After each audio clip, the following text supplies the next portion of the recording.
Looks good, that. And you can see that episode of Would I Lie to You on Monday at 10:35 on BBC One. Now, time for Lazy Brunch. We've got Calvin Harris in the kitchen. Before we talk about your cooking, got an email in here from Vicky Peacock who says, is it true that Katy Perry wants to work with you?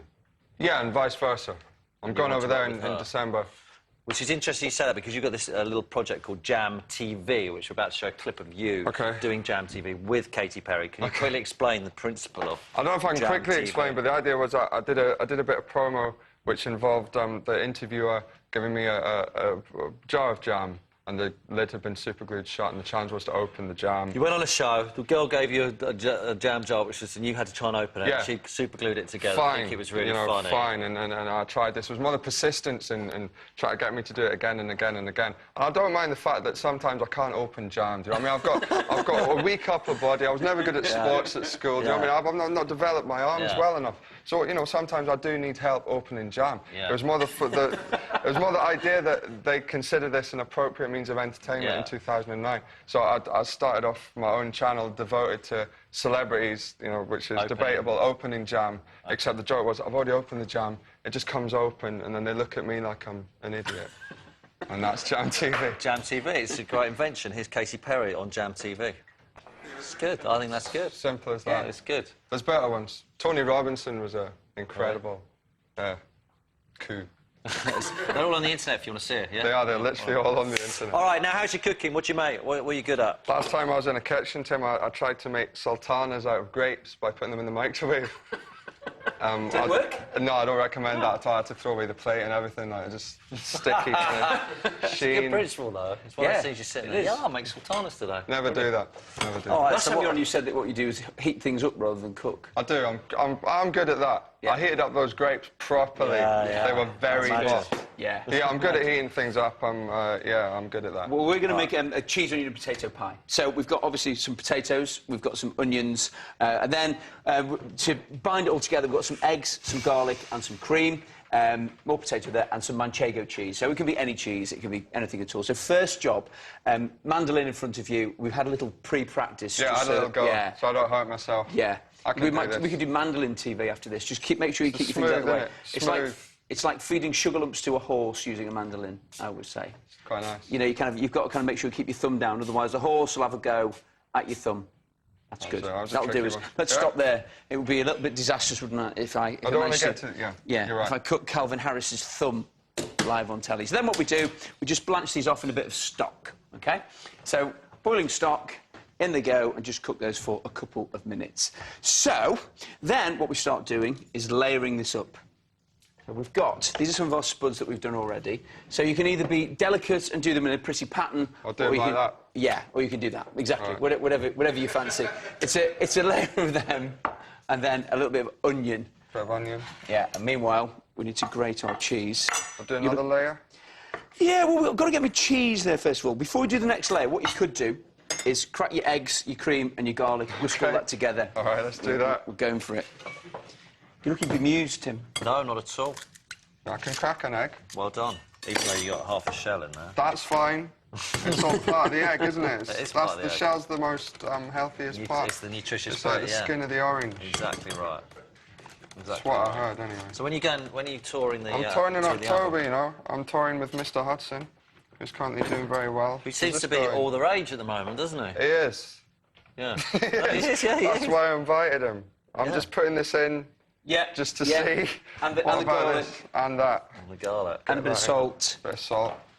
And a bit of pepper. I'm going to whisk like Sarah Beanie, though. I'm going to be a bit timid. Timid's good for this one. Is it? Yeah. It's absolutely fine. All you're looking to do is just combine it. OK. And then a little spoonful of that over the potatoes and the onion. All right. And a bit of cheese on there as well. All right. I'm already feeling more confident in the kitchen. It shows that you are looking more confident in the kitchen, isn't it? What did we make last time? Do you remember? It was vegetable tempura. Oh, I do remember. And it was amazing. I'm just putting a little bit extra on. I'm just stepping outside the rules, because it looked like it needed a bit more. It's a bit of a remix on it, really. OK. Just kind of putting your own identity on it. Now another layer of spud, another layer of onion, another layer of cheese. Bang that on. Easy. Nice. Bit of that.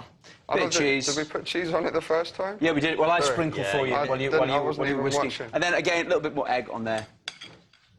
Okay. So who else would you like to work with? No one. I've got an album coming out, Simon. It's called Ready for the Weekend. And it's just me on there. And it's brilliant. So you're not going to work with anybody else? No, then, are you? I don't need to work with people anymore. I've done that. It's time for something else. All right, now, what we do next is slap that on top. I can do that. And then, now your best crimping, basically just with the fork right the way around to press the two things Crimping, together, right, yeah. okay. 2 hands. No, I'm not very good at this. No, I'm not very good A at bit this. harder, I think. Yeah. Yeah? Now you can be a bit tougher. I'm not a chef, and even I can tell it's not going well. Is this as bad as Jam TV? This is... When the girl. This has reached an all-time low. Maybe you could take pies out and get people to crimp TV. This is something that I'll remember for several years. How many times did the girl try and make you open the jam? 3 then? times, Tim. 3 times. Did she give me the jam? I gave it back. What did you Give me say the to jam, her I gave it- afterwards? I didn't say anything. I walked off. I just walked away, and that's when the idea was forming in my head. What, you walked out of the interview in a strop? Well, no, I never did that. Like You know what? I the Bee Gees completed did. the interview because that was our opening thing. Our opening gambit was open this jam, and that was fine. Then she moved on to the interview. You know, how was the festival? And I was like, yeah, it was good. You know, a couple of word answers, and that was it. Nice to meet you. Little did she know, I was forming this outrageous plan in my brain throughout the entire interview, and then But what were you thinking when she asked you to open the jam? Are you thinking why? Or, you know... Well, no, I thought, OK, because things like that happen sometimes. You're asked to do something a bit daft, and then that's all right. You know, first time, couldn't open it, fine, let's move on. Second time, no. Third time, Do you find it, because that natural level of politeness as a human being, that you go, well, I better keep trying this? Yeah, exactly, you know. How do you know it was super glued, though? I'm presuming. No! There's no jam that could have been Oh, that tough. now we're getting to the I've bottom of it. opened 4 different brands of jam in my life. Okay, I opened a marmalade the other day and didn't have any problems at all. Yeah. Okay? So it was super glued. As far as we're concerned here, it was super glued. And that's the end of I that. think we're getting to the bottom of it now. Bit of egg. Then a big load of egg wash on there. Just push that. All right, just brush that on. Yeah. Now, what we'd normally do is just trim the edge of the plate. It's looking great. But we can, you know... It's looking really good. But it will still work, you know, that's absolutely fine, because when it cooks, it will basically heal itself. That's the joy of pastry. So this then goes into the oven for about 40 minutes or so. What you're looking to do is just cook the pastry. Oh, yummy, yummy, yummy. Look, that's what we get. Delicious. How long was that in the oven for, Simon? About 40 minutes or so, Tim. 40 minutes. Yeah. All you're looking to do is What cook... heat were you putting that in? About 180, always a good guide. You can do Always a good 180, you guide. can go up to 200.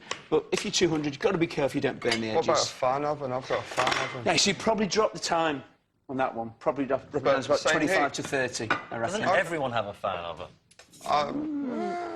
See, I don't really like fan ovens, if That's I'm honest. all I ever do is stick the fan oven on. Yeah. See, I kind of quite like ordinary ovens. Yeah, I think sometimes fan oven cooks things too quickly. OK, so then we've got that lovely layer in there, and then a dollop of chutney. Good. All right, now we're going to taste that in just a minute, but now over to Louise.